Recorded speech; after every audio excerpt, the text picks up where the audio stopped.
moms should cook dinner for their family every single day. Until a couple years ago, I actually believed that and lived life accordingly. And then I made a change and my satisfaction skyrocketed.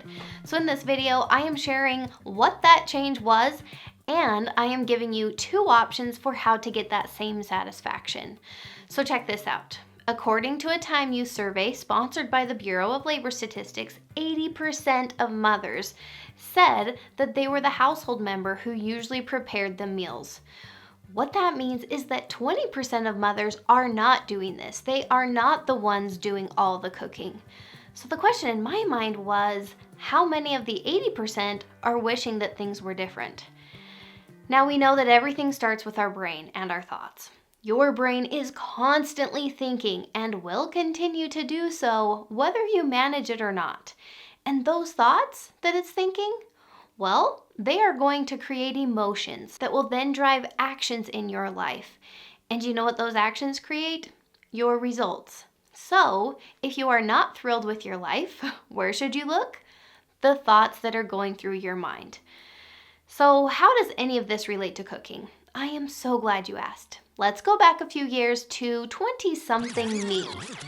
Stay-at-home mom, military wife, mom to a couple little ones, living the dream. But one spring day, I was feeling a little less enthused about my long list of to-dos. In fact, I was feeling pretty resentful that I had to cook dinner for my family every day. And do you want to know what that feeling led me to do? That evening, I was in such a bad mood cooking dinner. I was short with my kids. I was making more of a mess than I usually did. I even burned the bread in the oven, probably because I was ruminating over the whole predicament and going over the score in my head, which at the moment was me 30 to husband 1.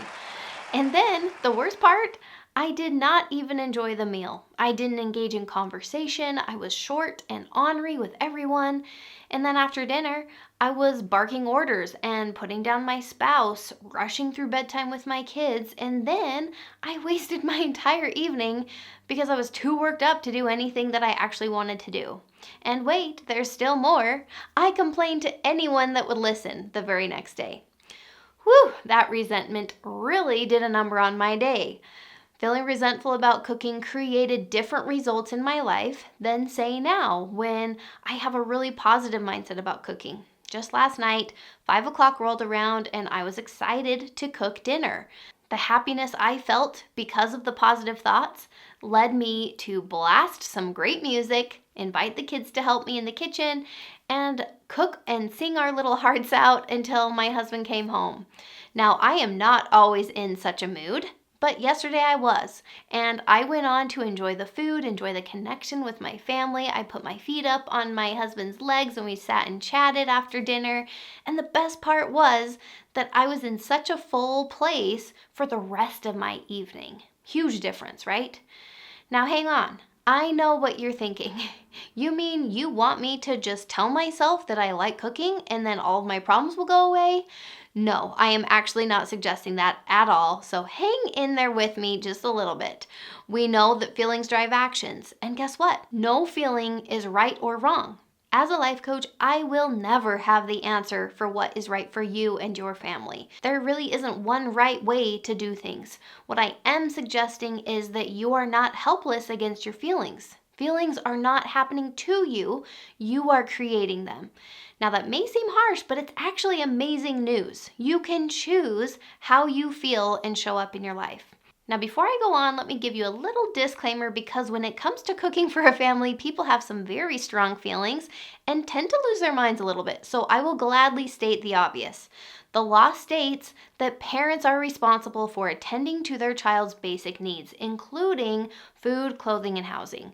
So I'm not saying that you don't need to provide food for your kids. What I am saying, and what the law is saying for that matter, is that you get to decide what that looks like. Claiming to know the best way for parents to provide food for their kids would kind of be like me claiming to know the right clothes or the right housing to give your kid. It's just not for me or anyone else to say what is best for your family.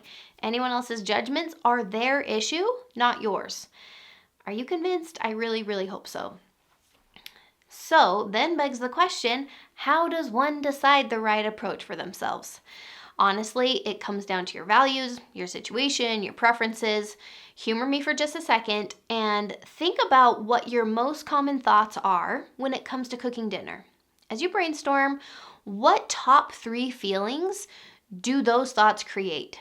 If you're like most moms that I've talked to, it is not all sunshine and daisies. If there are some negative emotions sprinkled in there, do not be discouraged. In case you're new to this whole feelings thing, every feeling is okay. Every feeling is valid. If you want to feel resentful, you are allowed to feel resentful. I just want you to realize that if you feel resentful and you don't want to feel resentful anymore, you have options.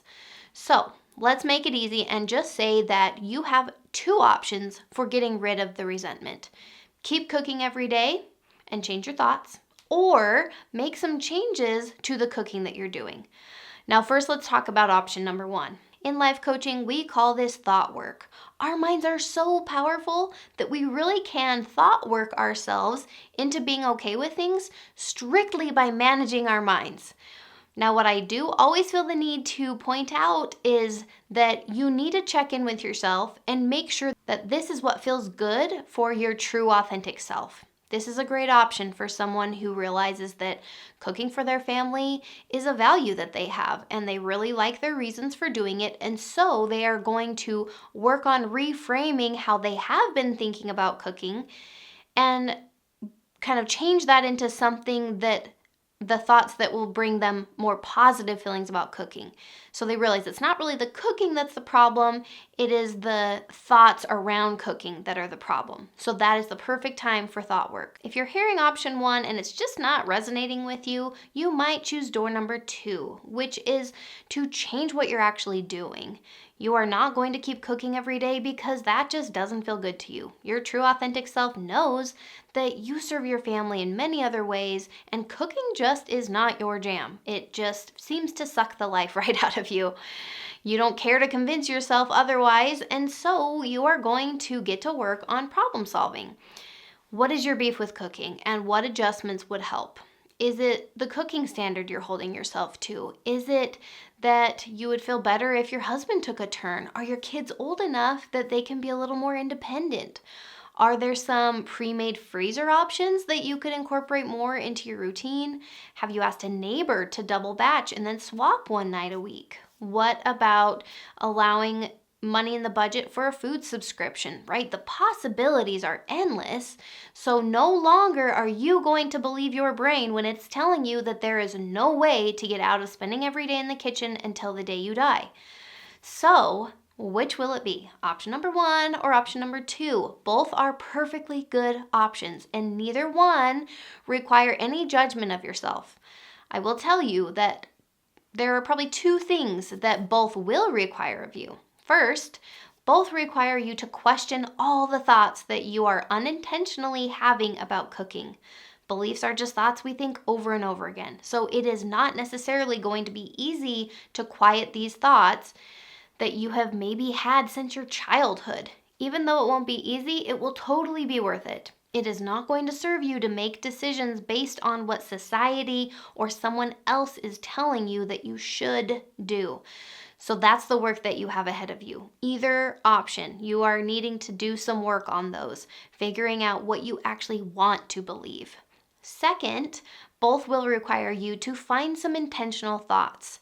The way you do this is to find phrases that resonate with you and that you actually believe. So it may be too big of a stretch to all of a sudden just try to start thinking, I love cooking, if you don't in fact love cooking. So I would not even bother with that one. Maybe I really enjoy eating home-cooked food. Maybe that feels true to you. Maybe that is what you focus on as the reason for why you are going to choose to keep cooking for your family.